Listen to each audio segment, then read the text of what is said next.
માતા પિતા બેઠા છે, જેમણે પોતે અથાગ મહેનત કરી અને પોતાના દીકરા દીકરીઓને સારી રીતે ભણાવ્યા છે.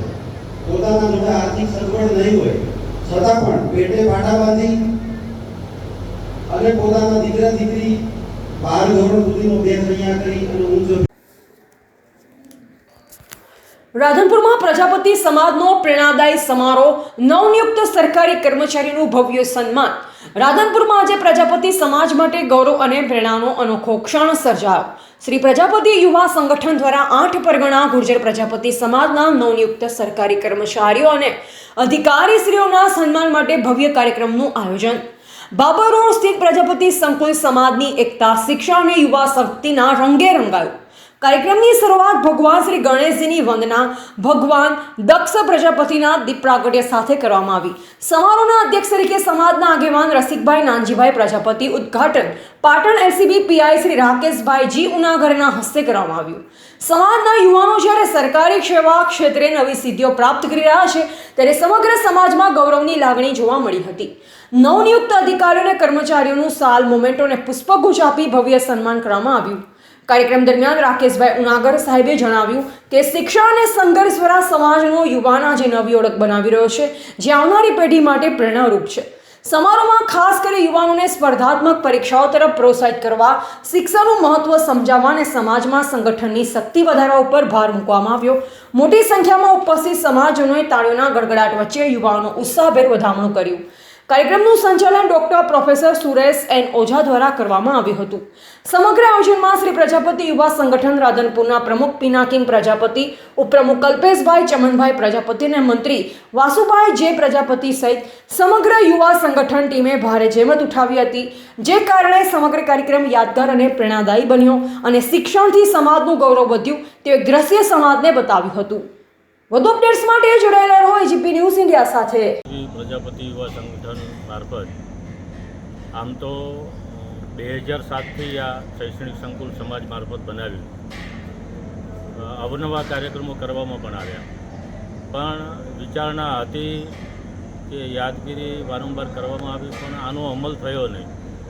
માત્ર પ્રજાપતિ યુવા સંગઠને પોતે વિચાર કરી અને અમલીકરણ પણ કર્યું, અને એના માટે થઈને છેલ્લા 2 મહિનાથી આ યુવા ટીમે સમગ્ર 8 પરગણામાં જે છેલ્લા 5 વર્ષમાં નવનિયુક્ત જે કર્મચારી અધિકારીઓ જે થયા છે એમની યાદી બનાવી, એમનું સર્વે કર્યું અને એની બધાની વિગતવાર માહિતી બનાવી અને તમામ લોકો આજના દિવસે સમાજ વચ્ચે એનું સન્માન થાય એવો પ્રયત્ન સંપૂર્ણ કર્યો.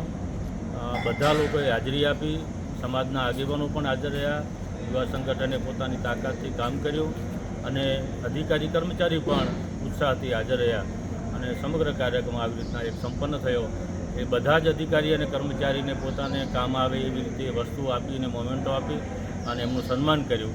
એ પણ બધા માટે એક યાદગીરી રહેશે અને ફરીથી આવા વારંવાર કાર્યક્રમો બને એવી બધાની લોકલાગણી પણ હતી અને ફરીથી થાય એવી અપેક્ષા સાથે બધા છૂટા પડ્યા. આપનો પરિચય? ડીડી પ્રજાપતિ.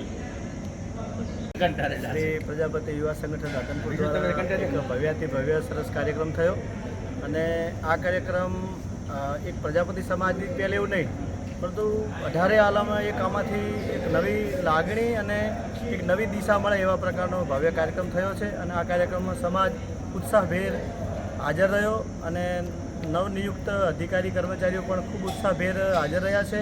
એમના માતા પિતાનો પણ ખૂબ ઉમંગ અને ઉત્સાહ વિશેષ હતો અને તમામ સમાજમાં ખૂબ આની સારી અસર થઈ છે અને પ્રજાપતિ સમાજ આને ઉત્સાહભેર કાર્યક્રમ ઉજવ્યો છે અને યુવા સંગઠનને ફરી એક વખત બિરદાવતા આનંદ અનુભવ્યો છે. આપનો પરિચય? પ્રહલાદ પ્રજાપતિ.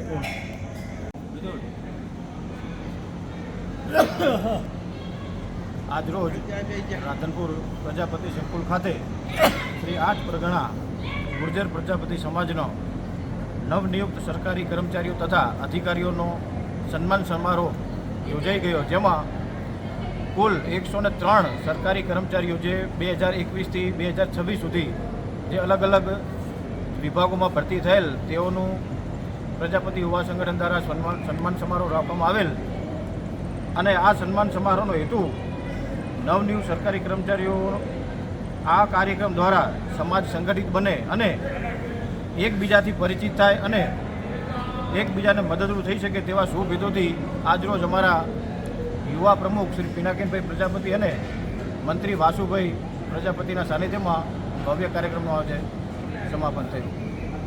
પ્રજાપતિ યુવા સંગઠન રાધનપુર દ્વારા શ્રી 8 પરગણાના નવનિયુક્ત કર્મચારીઓ અધિકારીઓનો સન્માન સમારોહ યોજવામાં આવ્યો, જેમાં મોટી સંખ્યામાં યુવાનો, વડીલો, ભાઈઓ, બહેનો અને માતાઓએ ખૂબ સાથ સહકાર આપ્યો. તેમનો યુવા સંગઠન વતી હું દિલથી આભાર માનું છું.